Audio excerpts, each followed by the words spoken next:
Testing the myths of golf course maintenance. Is it fact or fescue?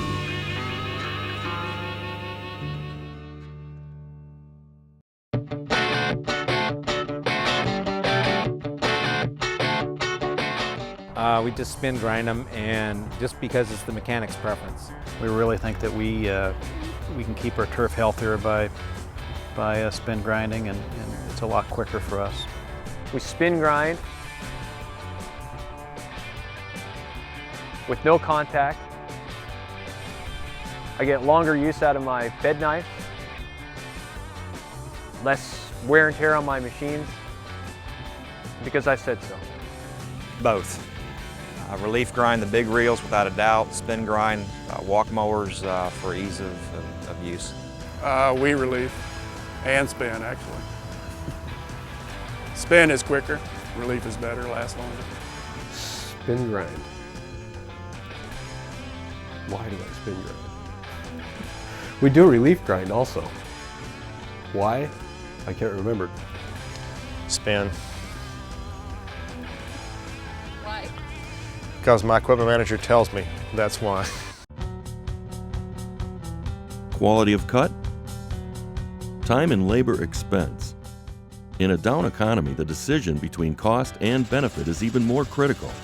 So which method of reel grinding, spin or spin relief, is really the easiest, quickest, and most effective? You might be surprised.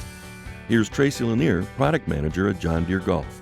There are two sides to every story, and I think the driving forces behind it is that there are individuals that think, one is better than the other as far as speed to be able to maintain reels, and the other issue is cut quality, that they're able to do not only maintain reels quickly, but able to get the cut quality that they're looking for on their course. So you have a lot of different golf courses out there and a lot of different ideas on how to maintain reels. The reason you put a relief on the blade, one, it gives the ability to backlap the reel, because it gives the backlapping compound somewhere to go so that you can sharpen it on a regular basis. It helps in horsepower requirements to the traction unit, because you have less friction as the reel blade passes the bed knife. It also helps in discharging of the grass. As you cut that grass, it allows room in the reel to throw that grass forward. The big impact of not having a relief grind as far as the performance of the mower is the increased load that you're putting into your reel circuit. And what this does is increase not only wear to your components, but it also increases the horsepower requirements just to run your reels. And what that means at the end of the day is that because you're using more horsepower, you're using more fuel. And so in today's economy, that is a huge budget buster for the golf course. So what are the advantages of a spin-only program? Well, some golf courses use a spin-only program because of the upfront time savings.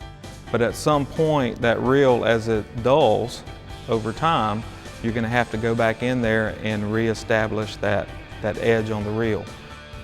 With a spin-only program, of course, if you need to sharpen that reel, you're going to have to put it on the grinder and grind the edge back onto the blade. It may save you that initial upfront cost of maintaining that reel, but you're going to pay for it somewhere along the line, whether it's increasing your grinding, the amount of grinds that you do each year, or increasing your fuel. We as a manufacturer see a need for a relief grind because we're looking at more than just the reel setup. There's other parts of the system that reel's a part of, it affects as well. If you maintain it with a relief on the blade, then you have options.